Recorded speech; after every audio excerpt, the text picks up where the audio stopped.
Okay, so the Haunted Hare project is actually a project I started back in 2014. And so I got in touch with some friends of mine from Chicago, Nate and John Kuhl of the band The Dirty Blue, also the band The Snowed Ends of Yesteryear. I knew The Dirty Blue through their lead singer Dima, who was part of my very first band, The Spring. So our most recent album that we just put out May 1st of 2020, John Hughes Moon Base, is a record that is really sort of the culmination of a lot of the preoccupations of the Haunted Hare project. Thinking about classic rock tropes, suburbia, sort of melding a lot of my interests in 70s rock, 1990s alternative stuff, and sort of interrogate my thoughts on rock and roll, sort of in quotation marks. So the first track on John Hughes Moon Base is a song called Melon Baller, which is born of extrapolation on a John Hoosier Melon Balls song, and also, you know, Melancholy and the Infinite Sadness by the Smashing Pumpkins. And I was just sort of like thinking of the radio in the place where I grew up in South Suburban Chicagoland. So bullshit woods, parking lots, driving between the 7-Eleven and the Taco Bell. Calling out from No Shit City. It's looking grim, yeah, it ain't pretty. Gotta keep it cool and keep it clear. 'Cause the devil, yeah, man, he shall appear. With the windows down in the maple frost, hidden gone. Song Teenage Vapor is really sort of about my understanding of sort of like general teenage angst in classic rock. I was really thinking a lot about The Who, and specifically Who's Next, Baba O'Reilly, weird, rebellious, us v them vibe of those songs, and sort of this like apocalyptic wasteland where the only people left are angry teenagers, which, strangely enough, is a lot like the world in 2020. You can shake, you can shimmy, you can strut down the street, but all that and $5 don't buy nothing to know, 'cause we're sold off a portion with the past. Now each disappointment is worse than the last. Oh, hey, hey, my, it used to be better and we'll never know why. My, hey, hey, hey, we're teenage vapor and we're drifting away. Teenage vapor and we're drifting away. We can rob from the rich and steal from the poor, but none of that will keep the wolf from the door. Down Mockingbird Lane. Wendy's Dead is the only, quite possibly the only semi-biographical song I've ever written. This song dates back well to the beginning of my time playing rock and roll music. So it was based on a semi-real experience. There was a Gina, she did write me a postcard, thinking about sort of teenage relationships, what could have been, comically nostalgic feelings of an early 20-something for their teenage years, coming back to that as a very old person, and then, you know, just sort of Anglophilia and mope rock and those things. And so that's kind of how that song all came together. Very different cities. I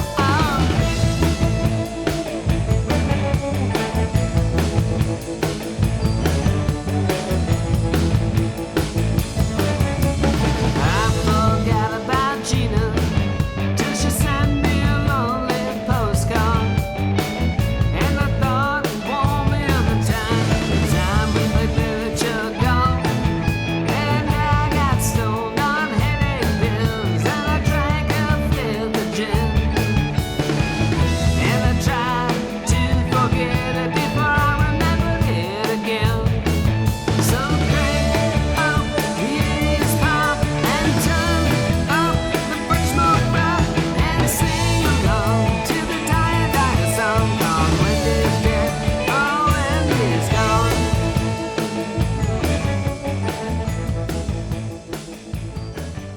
All right, Midnight Services is actually, this is a song that sort of was born of a very tiny little bit of nonsense. I was actually in Maine, some friends on a vacation, and on the way back to the airport at like 8 in the damn morning, one of the friends on the way back had to get one final lobster roll for the road. And as we were driving around frantically in like Maine between, where we were and the airport, I happened to see a sign in front of a church that said Midnight Services. And I just sort of like tucked that back away in my brain. And from that, sort of a song about sort of the weird clandestine occult world that, David Lynch imagined beneath the suburbs was born, and sort of it's sort of stitched together from constituent parts and paranoias and what have you. Will and break as we shudder and shake, yeah. It's a new and better way. Start again and replay. You never gotta leave, you can stay. It's a haunted house, this whole damn town. It's a haunted house, burning down on hollow ground in the doom and gloom. In the doom and gloom. In the doom and gloom. I Know and They Know is a narrative song. It's once upon a time I used to write a lot of like storytelling songs, a lot of narrative songs with characters. I Know and They Know is basically a very Stephen King-y, Stranger Things-y sort of thing about how bad things happen and adults act like kids don't know about it, but kids do know about it. And especially when it's a monster ghost thing from outer space that eats them. There's a darkness real deep down. You can't shut it away. There's a darkness in these streets coming for you someday.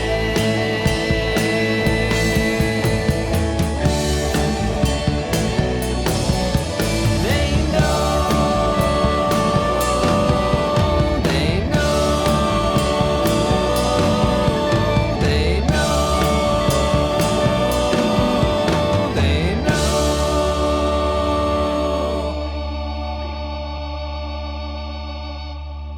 Notorious Showbiz Parents is, I don't know, it's probably one of the most finger-pointy songs on the record. It's really bitter song about fame and the exploitation of child stars, the social media world of influencers, but it sort of is of a piece of sort of the, text and subtext of, life in suburbia, where there's sort of like the front you put up and then the reality beneath the surface. So it would be not nearly as wonderful as an experience on record if it hadn't have been for just the awesome arranging work that Nate did. It's a really lush, fun piece built out of what was, basically just sort of a ranty, angry, folky song at one point.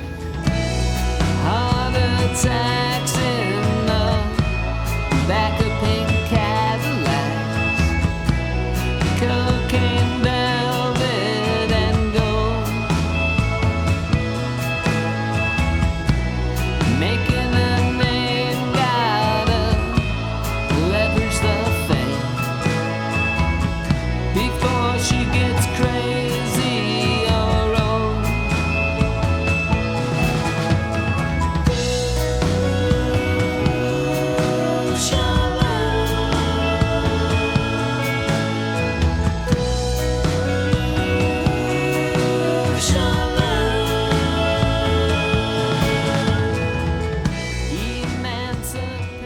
Annabelle Please is not a song that I wrote outright. It is actually a song of Nathan's.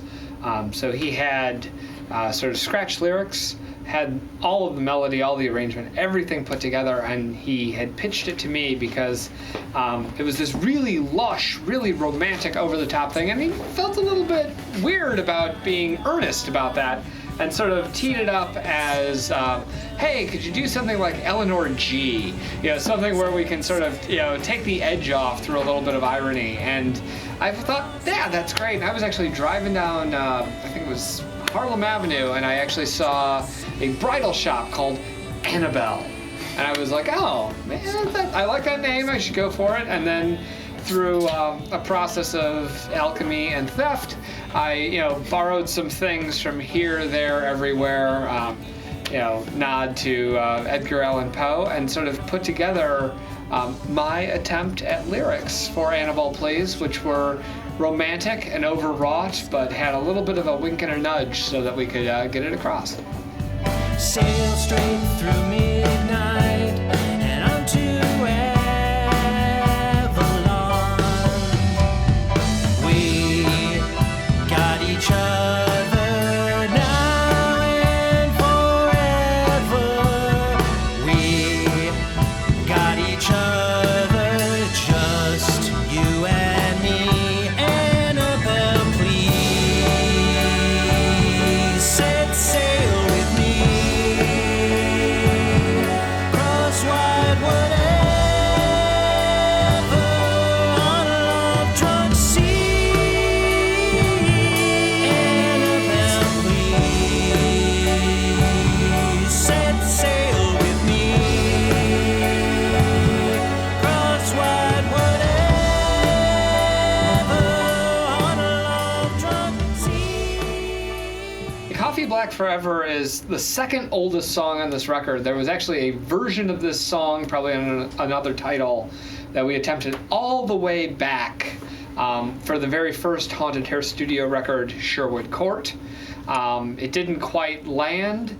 The song had been around for a while. I played it live as part of a band I was in called Wasteland Spaceman. It was really sort of my reckoning with my Springsteen fandom. It's about sort of teenage apocalypse at the end of the world, looting the mall. It's a strong lyric, I think. Frankly, one of the things I've written that I really think is like, hey, you kind of got that between your teeth. So I was glad that we were able to kind of put it together, a little more upbeat version, and knock it out. With you,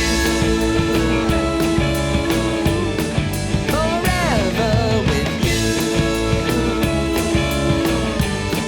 forever with you, forever with you.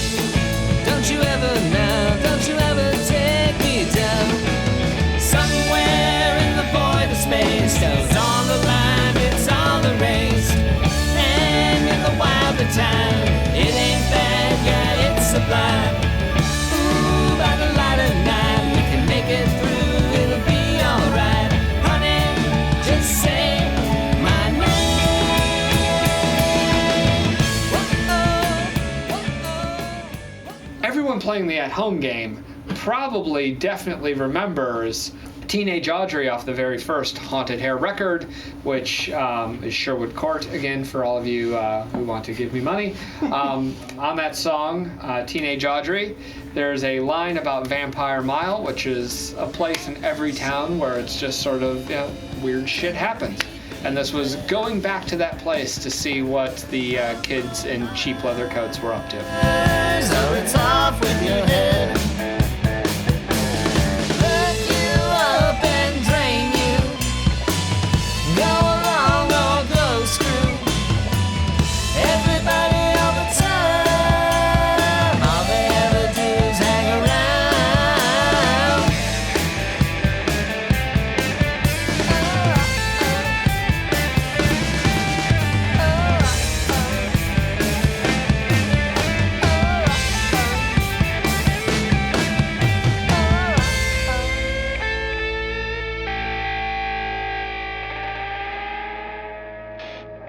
Rose and Valerie is actually, that is my attempt at writing a murder ballad, which went way south. I participate on an online guitar forum full of dweebs who like guitar crap, and occasionally we'll do sort of songwriting challenges. But I wound up with a narrative song about teenage girls and their appreciation for bad boys. Bad boys who like to see the world burn, And so I put that together, and there's a sly little nod to my friends in the Beatles. You may have heard of them, four guys from Liverpool. So that was the genesis of that song.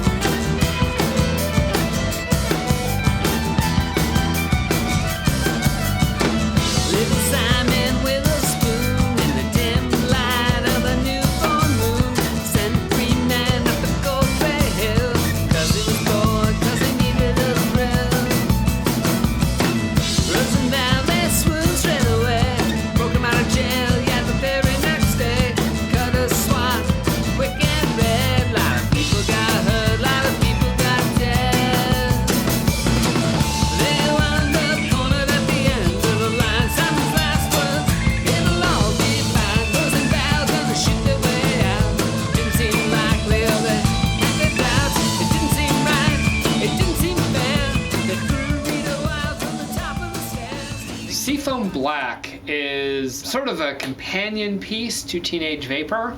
Again, it's sort of just imagining this sort of dystopian technological hellscape, which who would have thought? But no, it's just sort of this idea of like imagining what would be sort of the worst possible thing and how you would respond to it. And that is the song that came from that, obviously with a nod to Dylan and the fact that we're all going to be microchipped by nanobots with Bill Gates's 5G vaccine. Everybody knows it's all part of the plan. In the cold half-light of the fresh and new, you're disoriented, you're wayward but you're true. Oh, a hard rain is coming, ain't no going back. The tower is falling from the blue and into the black. Oh, drifting away from this digital age. Hail to the tape and the breath in the page. Come now, children, come hear the call. The dragon is cornered and it can't take us all. The dragon is cornered and it can't take us all. In the cold half-light of the fresh and new. Season Came and Went, again, is another one of these sort of like grim fairy tales about, sort of teenage rebellion. It's just one of those things that sort of like tumbled out, didn't even quite have a vision around it, it just sort of happened. Wound up playing it live a couple times as Haunted Hare. Really proud of how it came out for sort of a song that was written probably days before we cracked ground on the record. Parading through on some reckless night, they crossed our town beyond the tower. They took our treasure, they poached our power. No kind of charm can save me. I am the malcontent. No kind of charm can soothe me. The season came and went. Mallow-Cream is kind of a bit of an in-joke. It was sort of written as sort of a fake Smashing Pumpkins riff at one point, and then sort of morphed into the song that it is, and so I named it after the little Mallow-Cream pumpkins that nobody wants to eat around Halloween. But it's actually one of the more autobiographical songs. It's sort of about my relationship with where I grew up in the south suburbs, and the fact that it kind of sucked a lot at times. Just sort of like a little candy-coated bit of rage, because I'm still but a rat in a little cage. I used to hate it, maybe I still do. Maybe I just hate myself. When you grow up living blue jeans and boredom, you just want to be someone else.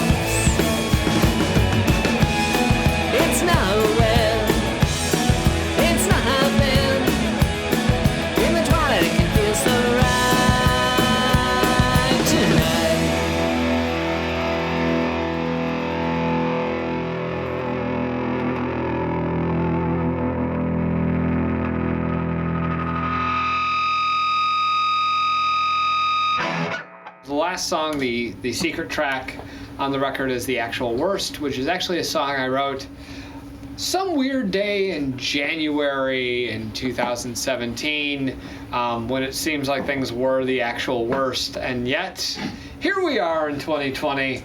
It was just sort of imagining the apocalypse, which is a thing I spent a lot of time doing.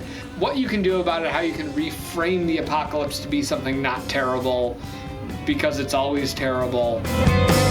Jackie and Judy and Tony and Terry couldn't take it no more. Oh, it all got too scary. Built a rocket to Mars and rewired the brains, and candy and glitter is all that remains. Let me tell you a secret. Do you realize it ain't gotta be small and packed full of lies? You can imagine it better than coal dust and hate and robot destroyers for a warmth of the state.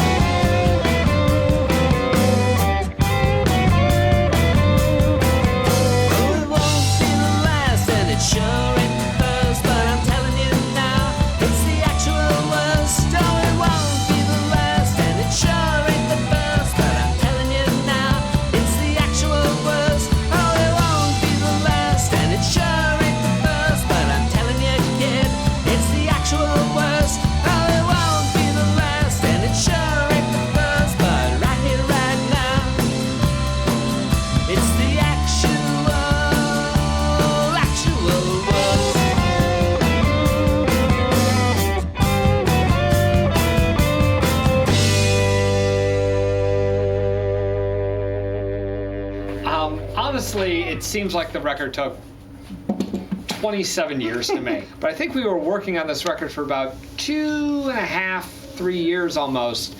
We pretty much broke ground on it right after we finished Modern Cosmology. And we jumped right in, and we spent a lot of time, and the results are great. Honestly, Nate, who's almost always the MVP of these things, did a great job with the arrangements and really sort of like bulking up sort of the orchestration and sort of the lushness of it. And then John, who's a great guitarist and has done great work on the previous records, but this one he really outdid himself. I mean, double, triple track guitars, all this interweaving harmony guitar stuff. That sort of quality takes time. John Hugh's Moon Base as a record was a joy to make. Proof's in the pudding. It sounds really cool. It sounds, quote unquote, like a real record. I don't know if I want to do something that involved ever again, or at least not for a while. There's a reason why record producer is a job, and why when it's 3 dudes in a basement who have jobs and things going on, it can be pretty tough. But yeah, no, it's been a wonderful experience. I'm glad I did it, and I'm really looking forward to sort of the next phase where we sort of pivot from here and kind of move beyond the initial conceptions of Haunted Hare as just sort of this weird grad schooly approach to understanding why it is that I am fascinated with classic rock. God damn it. All right, one more time. Okay. Here we go. Fuck it. Yeah, all right, one more time. All right, yeah, let's do it. Stupid head ready. My stupid head is ready, yes. All right, here we go. Ow, my balls. Ow, my balls. No.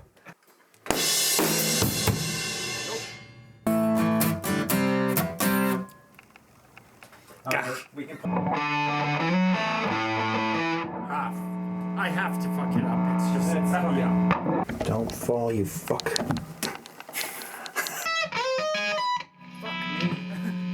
All right. It's the nerves, No, it's good. Why is it so fucking dark? Hold on. Broke a stick right away. Verse 2, because fuck you, you don't get the first verse. That's why. I'm sure that'll make it into the video somewhere. And I'm glad nobody's listening. No, it's alright. Sorry, that sucks. That's all right. No, please. I did not know that this record, A, was going to be coming out in 2020, and that 2020 was going to 2020 all over the place. So this is what I get for writing this song.